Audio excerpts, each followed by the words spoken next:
আজকে এসেছিলাম খানসামার এখানে বর্ষা মৌসুমে অবশ্য ভরাট থাকে। তো এখন বর্ষা মৌসুমে চলতেছে কিন্তু সেভাবে বৃষ্টি নেই, যার কারণে নদী এখন খরার মতো হয়ে গেছে। তো আজকে আসলাম এখানে, একটু ফ্রি ছিলাম, ভাবলাম যে একটু ঘুরে আসি, আপনাদের সাথে শেয়ার করি, সেই সুবাদে একটু ভিডিও করা। তো আমার কাছে ভালো লাগতেছে। ও আচ্ছা, ফুচকাটা রাখেন, নিচ্ছি। আসার পরে এখানে আমার ভালো লাগতেছে, শীতল বাতাস, অনেক ভালো লাগতেছে এখানে আসা। প্রাকৃতিক সৌন্দর্য উপভোগ করতেছি, পাশাপাশি আপনাদের সাথেও শেয়ার করতেছি। আপনার আরও কী কী আছে সেটা আপনাদের মাঝে তুলে ধরবো। ফুচকার দোকান আছে এখানে, চটপটির দোকান আছে এখানে, আবার একটা ছোট কনফেকশনের দোকান আছে।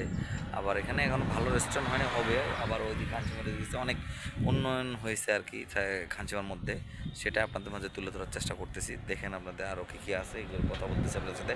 আর এই দেখতে পাচ্ছেন ওইদিকে আরেকটা বিষয় আমার ভালো লাগছে, নদীর ওই পাশে ধান মারার মৌসুম, এখন ধান মারার জন্য কাটতেছে ওইদিকে, ওইদিকে দেখা যাচ্ছে নদীর ধারে, অনেক সুন্দর লাগতেছে দেখে। কিন্তু এখন নদীর মধ্যে যদি বর্ষা মাঝে নদীটা ভরাট হয়ে যায় তো অনেক ভালো লাগবে আর কি, তখন দেখতে আরও ভালো লাগবে।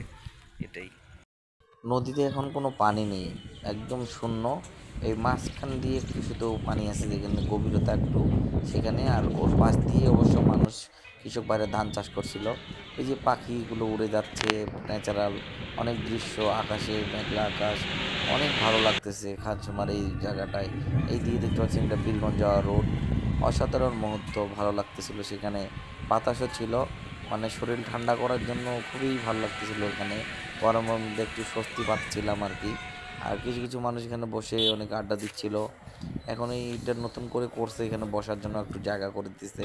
আর আমি এখানে বসেছিলাম আর কি, তো ভালো লাগতেছে অবশ্য আমাকে। দেখতে পাচ্ছেন এই যে এটা নতুন করে করছে খানসামা, লোগোটা আই লাভ খানসামা, এটা অনেক সুন্দর করছে অবশ্য, বসার জায়গাটা অনেক সুন্দর। আর দেখতে পাচ্ছেন কি পরিমাণ বাতাস, সেটা বটগাছ না পাকুড় গাছ বলে, সেটা থেকে অল্পতেই বাতাস বাতাস ধরে, কিন্তু অনেক ঠান্ডা জায়গাটা, অনেক ভালো লাগছে। মেঘলা, অসাধারণ অসাধারণ সুন্দর মুহূর্ত কাটিয়ে আসলাম খানসামা। আপনারা যদি কখনো দিনাজপুর খানসামা আসতে চান, অবশ্যই একবার ঘুরে যাবেন, আপনাদের ভালো লাগবে অবশ্যই। আমাদের দিনাজপুর জেলা অনেক সুন্দর, অপরূপ, নন্দনী এবং নানাবলী, যেখানে সুন্দর করে বসার মতো ব্যবস্থা করে দিয়েছেন। তো